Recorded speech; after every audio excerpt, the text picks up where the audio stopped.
So the Corvus, just like the Cygnus and many of my other frames, use this pretty cool arm interlocking method that I came up with, where the carbon fibre is actually cut away halfway through the thickness, so that you can actually put two of these together like so, and they interlock, and you just put one bolt through them.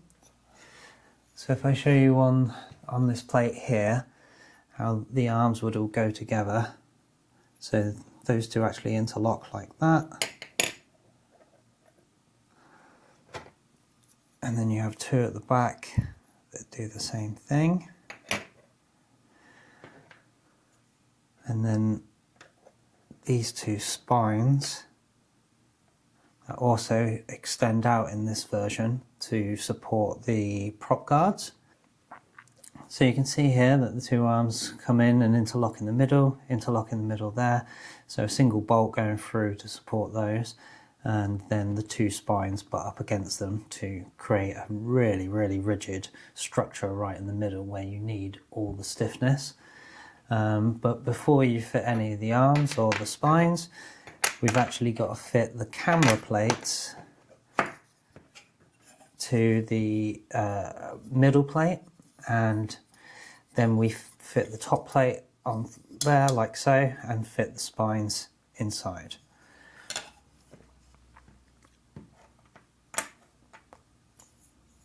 So camera plates look like this, and we're just going to use this one bolt that goes through there where the slot is. So if you take your middle plate like this and your camera plate like that, and put the little tab there through the slot in the camera plate,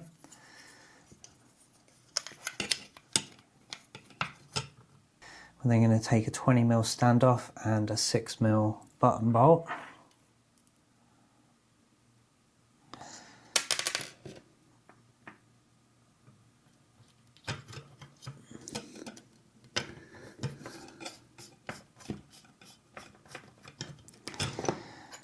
You can take the other camera plate, fit it in there, and pop another 6mm button through there. Now you don't do this up tight, you just want it loose so that that's just in place and isn't going anywhere. So once the camera plates are in place like that, it's going to be, this is the top, like so. It's easier to start with the spines, and you can just do one at a time. Now the spines are going to be providing your stack screws, and in the kit I provide 20mm socket bolts for your stack. If you need to use longer ones, then this is the time to fit the longer ones, but you can do it at a later date, it doesn't make that much of a difference. I'm just going to get those started really, just so the spine's held in place. Do the same on the other side. You can keep it all nice and loose at this point, because it just makes it a lot easier to move things around. Okay, so you have your spines in place like so, with your 4 stack screws. Don't worry about those 2 on the outside for now, because it's all held together. Now you can take 2 arms like so. It's much easier to do it this way. I usually like to put the one with the bottom of the cutout at the bottom. Put that one in first, and then you can like lift this up and over it as you're putting it in.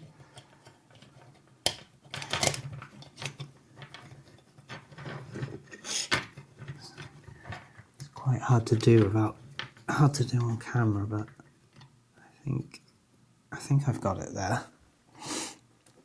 Next up, we're going to take 2 of the 16mm screws, put them through these holes here.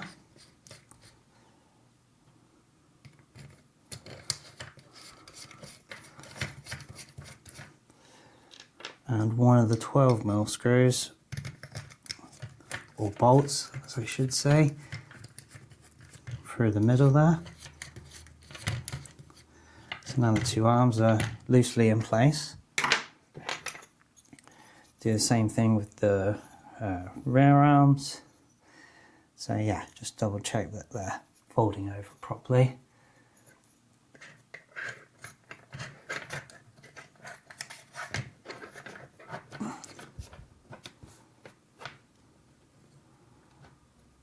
Put them in place like so, and then drop these 16mm bolts through there, and the 12mm through the middle. So you can go ahead and tighten these down a bit now. Again, you don't need to worry too much about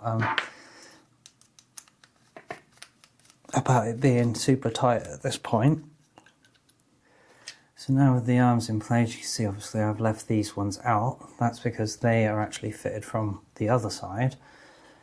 So for these, we're going to use the longest of the 4 socket bolts that are in the kit. And they're going to go through the arms this way. Could have done this before I tightened them up, it would have been a bit easier. And they're going to be held in place using these special press nut washers.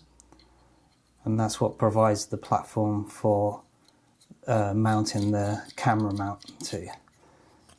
And you've got 2 more 12mm bolts that you need to just pop through there. And there. So that's most of the frame assembled now. Now we're just going to fit the standoffs, and then I'll show you how to fit the bottom plate. Okay, so included in the kit is a beck. This is just the case for the beck. I haven't actually fitted the beck inside, but normally XT30 will come out here and you'll have a little bundle of cables.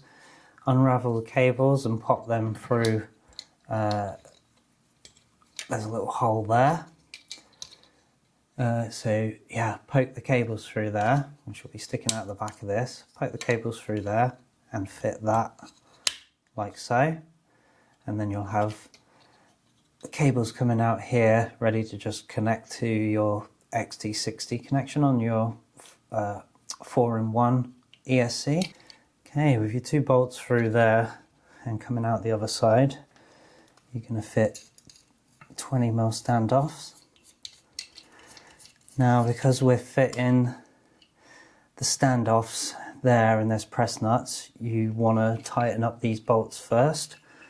So at this stage you want to go around and make sure everything's all tightened up. Then you're going to take your 20mm standoffs and fit them. So yeah, I can see these are actually poking out, so they won't be in yours. They'll be 10mm, not 12mm. Made a bit of a mistake there, sorry.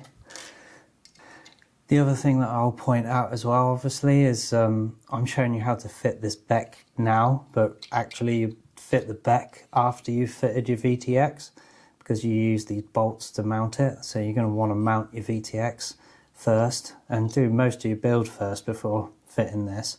Once you get to the stage of soldering up your 4-in-1, that's probably when you want to fit the beck and put these bolts in to hold it in place. But for now, those are the 4 20mm standoffs that we need to fit to that. All the next ones are going to be going in from the top, so we've got 6 25mm standoffs that I've got to go through there, and we're going to be using 10mm socket bolts to fit all of those. So yeah, just go around and fit the 25mm standoffs to all of those. Okay, so you can see here I got all my standoffs in place and they're on sort of level, but they're not perfectly level. That's where these little brace pieces are going to come into play. So there's one that's going to go across there, and across there. But it's actually easier to just slide those in afterwards. And the one thing that makes this frame a little bit tricky to put together sometimes is because you have to spread these camera plates in order to get the bottom plate on. So when you've got your camera fitted already, you're just going to have to remove 2 bolts from one side so that the camera is only fitted to one of these plates. We're then actually now going to remove one of these bolts as well so that these can come apart nice and wide. See how that can now spread.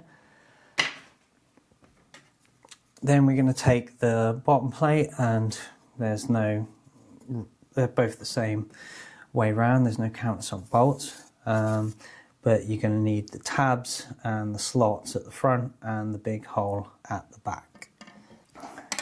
Before fitting this bottom plate, because we've got these screws sticking out, it's actually a really good idea to just pop lock nuts on the end, because they ain't going to scratch up your table. So the thing to do first, to concentrate on first, is getting these 2 tabs.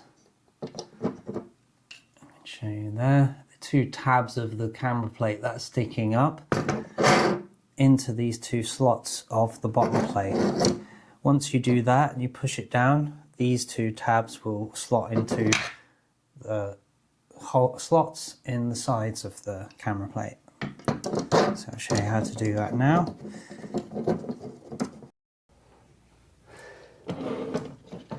Okay, so with the bottom plate in place like this, just need to squeeze in the camera plates and get them to go into these little slots.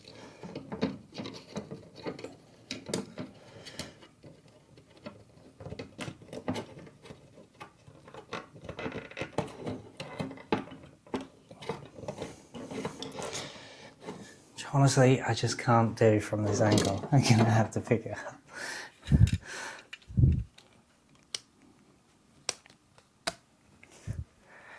See, just like that. If you can, when you get it on your lap, I can't do it on this table in front of the camera, but you just push those in and you can see the little tabs go through the slots there, and then you can just push this down and it'll clip into there.